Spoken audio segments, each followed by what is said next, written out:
박근혜 전 대통령하고 최순실 씨 관계 참 40여 년이 넘은 40여 년이나 된 뭐 애증 관계다 뭐 이런 얘기인데 요즘에는 어제 이제 최 씨가 참 까탈스럽다 뭐 이런 얘기 했는데 그런 그 반대해야 되는 비슷한 움직임이 박 전 대통령 측에서도 좀 나오고 있습니다. 어떤 얘기냐?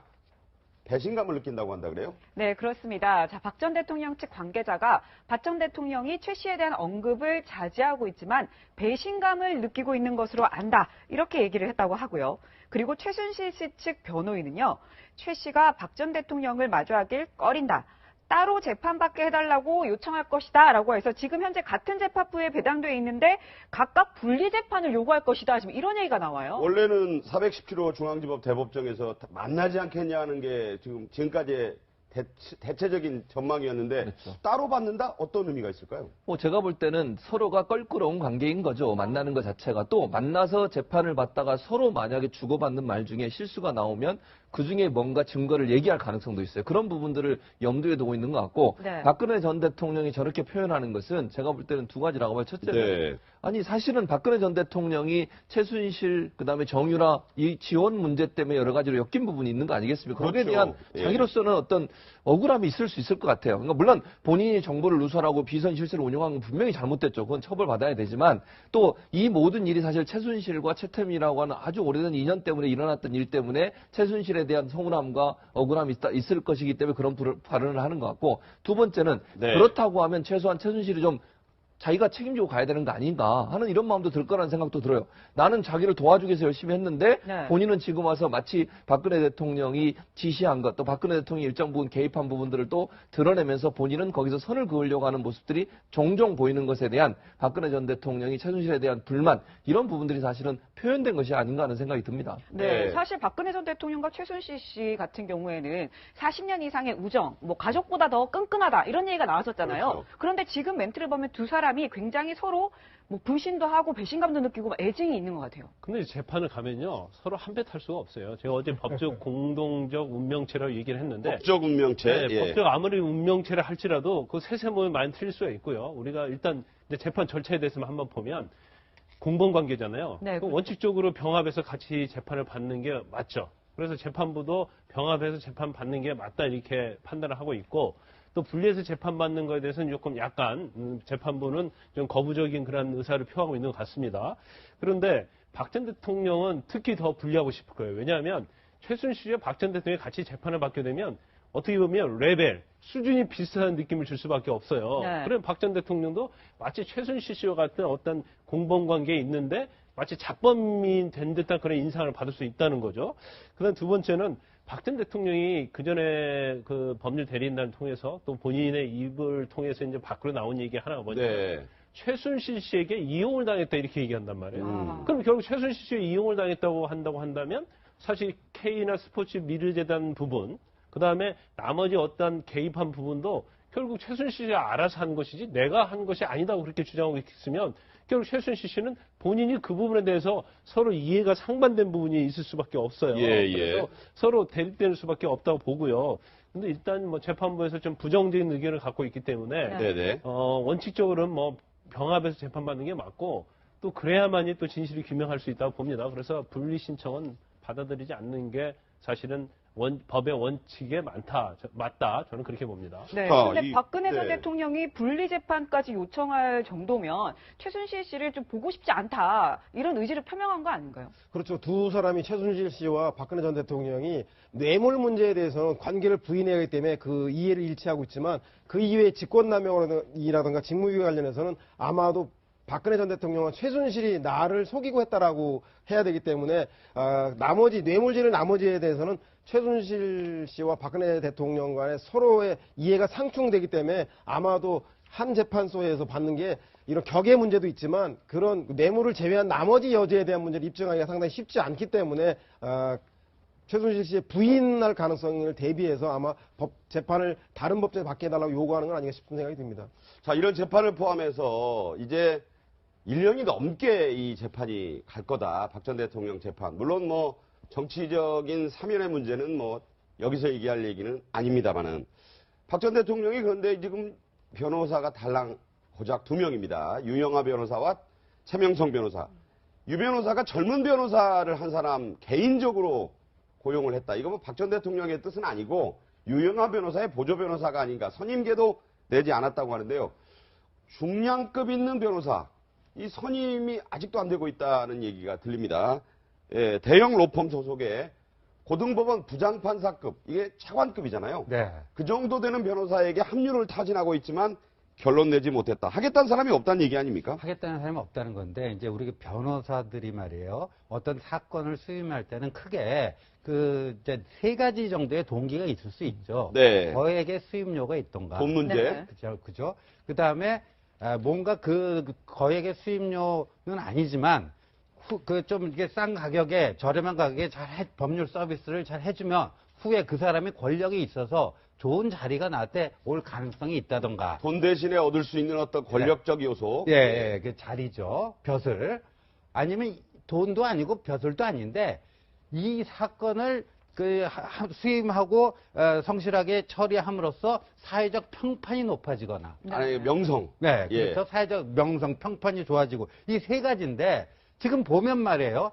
박근혜 전 대통령은 이제 정치적으로 거의 파산한 상태니까 뭐 박근혜 전 대통령한테 받을 자리가 없어요, 벼슬이. 일단 돈도 좀, 네? 돈 문제도 좀. 네. 그리고 이 사건을 맡게 되면 그런 본인의 뭐 평판 관리에 그렇게 득되는 게 없고 오히려 잘못하면은 왜 저런 거를 변호를 해주느냐. 뭐 이렇게 좀 사회적으로 좀 궁지에 몰릴 수도 있고요. 네. 그다음에 이제 마지막이 이제 거액의 수임료인데 그래서 뭐 삼성동 집 팔고 내곡동 하면서 차액이 한 40억 정도 있으니까 그렇죠. 어느 정도 쓰지 않겠나 했는데 네. 근데 말이에요.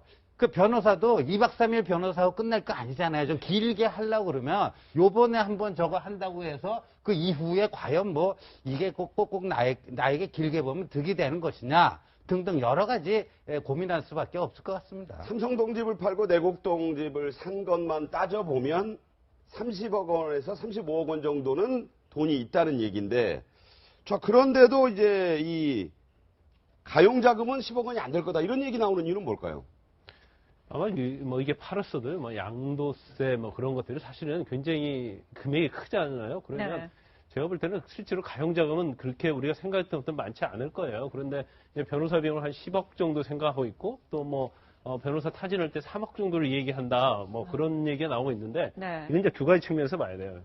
변호사가 이 사건을 수임하는 데 있어서는 첫 번째는 본인이 수익성이 있어야 한단 말이에요. 이걸로 인해서 어떤 수익성이 있어야 하는데 지금 알려진 바에 의하면 그 수사 기록을 검토하는데 그 12만 줄이 넘다는 거 아니에요? 네네. 그러면 적어도 이 재판을 하는 동안은 다른 사건을 수임할 수가 없어요. 예. 그런데 사실 고법부장 판사 정도 되면 한 3억에서 5억 받고 이걸 수임한다 하는데 한 5, 6개월 동안 다른 사건을 거의 수임하지 못한다고 한다면 이건 수익이 전혀 맞지 않는 거예요.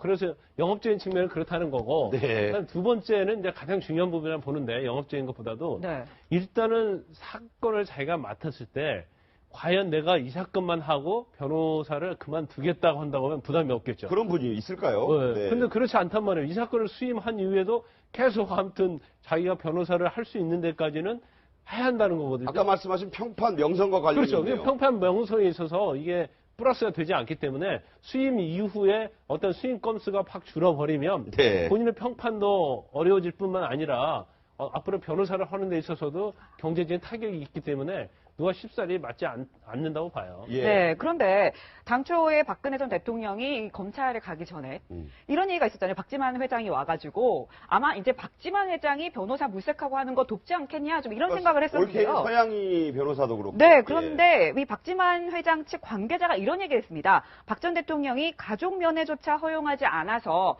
변호인단 물색을 중단할 수밖에 없었다. 이런 얘기도 나오거든요. 그렇죠. 그래서 박지만 회장이 그 경제적 여력도 있고 부인도 변호사 법조계에 있기 때문에 조력을 받을 수 있는데도 거부하고 있고 특히 집을 팔고 남은 돈이 뭐 취득세 양도세 내더라도 한 30에서 35억 정도가 됨에도 불구하고 3분의 1밖에 안 되는 10억만 쓰겠다는 것은 뭐 올인 전략을 하지 않겠다는 거 아니겠습니까? 그렇겠네요. 지금 이 얘기는 뭐냐면 변호사에 대한 그 법리 다툼보다는 정치 재판적 성격이 강하기 때문에 네. 나는 엮여서 당한 것이고 정치적 탄압을 받을 뿐이다라고 하는 애초의 주장을 밀고 나갈 것이 중심인 거고 변호사는 그저 그것을 서포터해주는 그 보조적인 축으로 정도 생각하기 때문에 이렇게 자신의 모든 것을 가족이든 재산의 모든 걸 다 걸지 않는 그런 전략으로 나가는 게 아닌가 싶은 생각이 듭니다. 네. 자, 박근혜 전 대통령이 이제 재판정에서 맞닥뜨려야 될 많은 쟁점들이 있는데 그중에 이 블랙리스트에 관련해서 전직 청와대 비서관 정진철 인사수석 비서관이 불리한 증언이라면 불리한 증언을 했습니다. 대통령의 전자결제는 다른 누가 대신해 줄 수가 없다. 박근혜 전 대통령이 당시 1급 공무원 3명의 면직 사실을 알고 있었다. 이거 원래 박근혜 전 대통령이 신년 기자간담회에서 분명히 모른다고 했거든요. 들어보겠습니다. 전혀 저는 모르는 일이에요. 특히 뭐 보도를 보니까 뭐 이게 굉장히 숫자가 많고 뭐 그런데 저는 전혀 알지 못하는 일입니다. 상춘제 1월 6일이었습니다. 네, 그랬었죠. 꽤 오래전 같이 생각이 되는데 네. 전자결제 얘기를 좀 알면은 저런 얘기가 이제 인사비서관 그 얘기한 거 아니에요? 그렇죠. 인사수석 비서관이 증거도 제출했어요. 그러니까 전자결제한 증거까지 제출했기 때문에 전자결제 문서가 증거로 공개됐다고 해서 이게 사실은 본인이 모르면은, 그러니까 전자결제인데 모른다는 거 말이 안 되는 거잖아요. 그리고 그렇죠. 3명의 1급 공무원 네. 이런 증거가 있는데도 불구하고 그때 당시만 해도 잠깐 모면하면 넘어갈 거라고 생각했던 박근혜 전 대통령의 생각 자체가 결국 이런 거짓말을 낳게 되는 결과가 아니었나 하는 생각이 듭니다. 네. 예, 물론 뭐 장차관이 아니고 정부의 중요한 산하기관 단체장이 아니기 때문에 네네. 대통령이 전자결제를 일일이 확인하고 하지 않고 비서실장이라든가 인사비서관이 전화로 유선으로 어디에 사인을 좀 해주십시오 하면 하는 경우는 있는데 그렇다 손 치더라도 그 결제에 대한 책임은 오롯이 박근혜 전 대통령이 져야 한다는 사실은 변함이 없다는 걸 아셔야 될 것 같습니다. 전자결제라는 거 그러라고 만든 거잖아요. 그렇습니다. 그렇죠. 해외 방문 중에서도 할 수 있는 그런 것으로 만들어진 거 아닙니까? 네. 예. 자, 박근혜 전 대통령이 이 블랙리스트에 대해서 알고 있었다. 이런 주장은요. 그전부터 계속 나왔습니다. 자, 바로 유진용 전 문체부 장관이 한 얘기인데요. 들어보시죠. 제가 이제 대통령께 정부 조직을 바꾸는 거는 굉장히 중요한 문제인데 그걸 어떻게 내각의 국무위원들하고 한번 상의도 안 하고 혼자 결정을 하시는 그런 거는 나는 문제가 있다고 생각을 한다. 예. 그랬더니 굉장히 화를 내시면서 그러면 내가 대한민국 모든 사람의 얘기를 다 들으란 거냐. 굉장히 역정을 내시더라고요. 네. 그래갖고 결국 박근혜 전 대통령의 저런 몰락을 가져온 게 바로 이 마지막 부분에 또 나와 있어요. 내가 대한민국 모든 사람의 얘기를 들으라는 거냐라면서 굉장히 역정을 내더라. 근데 그런 게 이제 평상시 박근혜 전 대통령이 보여왔던 언행하고 좀 배치된다면 좀 신빙성이 떨어질 텐데 네. 우리가 뭐 청와대 수석비서관 회의나 국무회의 때 박근혜 전 대통령이 발언만 시작하면 바로 그냥 적는 이런 적자생존. 예, 적자생존. 그 적자생존. 낯익은 네. 풍경이 우리 뇌리 속에 너무나 깊숙이 각인되고 그 일방통행이다, 불통이다, 뭐 이런 얘기들이 많이 들었기 때문에 유진용 전 장관의 얘기가 평상시에 우리가 느껴왔던 박 전 대통령의 모습을 보면은 충분히 있을 만한 얘기다. 뭐 이렇게 되는 거죠. 그러니까 네. 전자결제도 그런 맥락에서 네. 당연히 뭐 모른다고 한 거는 얘기가 안 된다 이런 얘기. 네, 자, 지금 그런데 좀 재미있는 게, 자, 이 3명의 면직을 박 전 대통령이 알고 있었다라는 그 청와대 인사수석 비서관의 증언. 이게 바로 재미있는 게, 김기춘 전 비서실장의 재판의 증언으로 나왔어요. 이게 어떻게 된 일입니까? 그러니까 이 부분에서 사실은요, 정진철 이제 인사비서관. 네. 인사비서관이 사실대로 얘기했다 봐요. 그리고 어떻게 다른 얘기를 할 수가 없는 부분이에요. 그래서 본인은 이제 사실대로 얘기했는데 본인이 이제 관여 안 했다. 또 자기 주치는 그런 게 아니었다. 그래서 자기는 일단 이 건과는 멀리 있기 때문에 저는 이제 객관적으로 좀 얘기해 줄 수 있는 부분이 있다고 보고요. 그다음에 이제 전자결제가 굉장히 중요한 부분 아니겠습니까? 왜냐하면 이제까지 박 전 대통령이 이 얘기했던 걸 다 뒤집는 거고 오히려 김기춘 비서실장 같은 경우, 전 비서실장 같은 경우에도 박근혜 대통령으로부터 지시를 받았다고 얘기하고 있고, 네. 또 방금 우리가 모니터를 통해서 본 것처럼 유진용 전 장관도 다 얘기를 하고 있다는 말이에요. 근데 박 전 대통령 혼자만 나는 모르는 일이다 하고 있기 때문에 이 부분에서 사실은 명백히 전자결제가 중요한 증거로서 사용할 수 있다는 것이고요. 예. 그런데 사실 이제 공판에 나와가지고 이제 본인이 이제 여러 가지 얘기했는데 그 공판 나온 얘기 중에 하나가 거기에서 당시에 명단서 최순실을 좀 뺐다. 이제 이런 얘기가 또 나왔다고 그래요. 예. 그런데 사실 최순실 씨와 김기춘 비서실장이 어떤 뭐 직접의 전화 통화한 건 없지만 네. 그래도 최순실 씨와 분명히 증거는 없지만 뭔가 연관이 있다고 우리가 다 추측하고 있지 않습니까? 네. 근데 이런 걸 전체를 보면 이런 내용 자체가 김기춘 전 비서실장의 재판에 좀 유리할 수도 있지 않느냐 이제 그런 뭐 판단을 내대볼 수도 있어요. 그런데 네. 진행 과정 좀 봐야 돼요. 네. 자, 이제 대선 11일 남았습니다. 본투표까지. 것이다라고 해서 지금 현재 같은 재판부에 배당돼 있는데 각각 분리 재판을 요구할 것이다. 지금 이런 얘기가 나와요. 원래는 417호 중앙지법 대법정에서 만나지 않겠냐는 게 지금까지의 대체적인 전망이었는데 그렇죠. 따로 받는다? 어떤 의미가 있을까요? 뭐 제가 볼 때는 서로가 껄끄러운 관계인 거죠. 만나는 것 자체가. 또 만나서 재판을 받다가 서로 만약에 주고받는 말 중에 실수가 나오면 그중에 뭔가 증거를 얘기할 가능성도 있어요. 그런 부분들을 염두에 두고 있는 것 같고 네. 박근혜 전 대통령이 저렇게 표현하는 것은 제가 볼 때는 두 가지라고 봐요. 첫째는 네. 아니 사실은 박근혜 전 대통령이 최순실 그다음에 정유라 이 지원 문제 때문에 여러 가지로 엮인 부분이 있는 거 아니겠습니까? 거기에 그렇죠. 대한 예. 자기로서는 어떤 박근혜 전 대통령하고 최순실 씨 관계 참 40여 년이 넘은 네. 40여 년이나 된 뭐 애증 관계다 뭐 이런 얘기인데 요즘에는 어제 이제 최 씨가 참 까탈스럽다 뭐 이런 얘기 했는데 그런 그 반대해야 되는 비슷한 움직임이 박 전 대통령 측에서도 좀 나오고 있습니다. 어떤 얘기냐? 배신감을 느낀다고 한다 그래요? 네, 그렇습니다. 자, 박 전 대통령 측 관계자가 박 전 대통령이 최 씨에 대한 언급을 자제하고 있지만 배신감을 느끼고 있는 것으로 안다. 이렇게 얘기를 했다고 하고요. 그리고 최순실 씨 측 변호인은요. 최 씨가 박 전 대통령을 마주하길 꺼린다. 따로 재판받게 해달라고 요청할 경우는 특히 더 불리하고 싶을 거예요. 왜냐하면 최순실과 박 전 대통령이 같이 재판을 받게 되면 어떻게 보면 레벨, 수준이 비슷한 느낌을 줄 수밖에 없어요. 네. 그럼 박 전 대통령도 마치 최순실 씨와 같은 어떤 공범 관계에 있는데 마치 잡범인 된 듯한 그런 인상을 받을 수 있다는 거죠. 그다음 두 번째는 박 전 대통령이 그 전에 그 법률 대리인단을 통해서 또 본인의 입을 통해서 이제 밖으로 나온 얘기 하나가 뭐냐면 네. 최순실 씨에게 이용을 당했다 이렇게 얘기한단 말이에요. 아. 그럼 결국 최순실 씨에 이용을 당했다고 한다면 사실 K나 스포츠 미르재단 부분 그다음에 나머지 어떤 개입한 부분도 결국 최순실 씨가 알아서 한 것이지 내가 한 것이 최순실 씨 같은 경우에는 40년 이상의 우정, 뭐 가족보다 더 끈끈하다 이런 얘기가 나왔었잖아요. 그렇죠. 그런데 지금 멘트를 보면 두 사람이 굉장히 서로 뭐 불신도 하고 배신감도 느끼고 막 애증이 있는 것 같아요. 근데 재판을 가면요 서로 한 배 탈 수가 없어요. 제가 어제 법적 공동적 운명체라고 얘기를 했는데 법적 운명체. 네, 예. 법적 아무리 운명체를 할지라도 그 세세모에 많이 틀릴 수가 있고요. 우리가 일단 이제 재판 절차에 대해서만 한번 보면 공범 관계잖아요. 네, 그럼 그렇죠. 원칙적으로 병합해서 같이 재판을 받는 게 맞죠. 그래서 재판부도 병합해서 재판 받는 게 맞다 이렇게 판단을 하고 있고 또 분리해서 재판 받는 거에 대해서는 조금 약간 재판부는 좀 거부적인 그런 의사를 표하고 있는 것 같습니다.